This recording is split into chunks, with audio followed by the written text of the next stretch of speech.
Want to boost your income fast? Let's dive into 5 simple side hustles that can get you $100 today. Start with freelancing on platforms like Fiverr or Upwork. Offer skills like writing, graphic design, or social media management. Each gig can earn you $20 to $50, so just a couple could hit your goal. Got stuff lying around?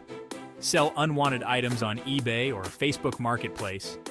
Selling a few things could quickly add up to $100. Sign up to deliver food with services like DoorDash or Uber Eats.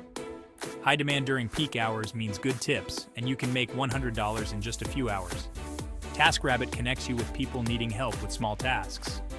Moving, assembling furniture, or running errands often pays $20 to $50 each.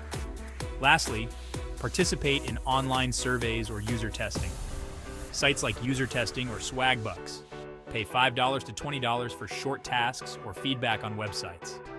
Combine a few, and you'll add some quick cash to your total. With these side hustles, making $100 in a day is more achievable than ever. Pick one that fits your skills and time and get started today. Subscribe for more money-making tips on MoneyMap.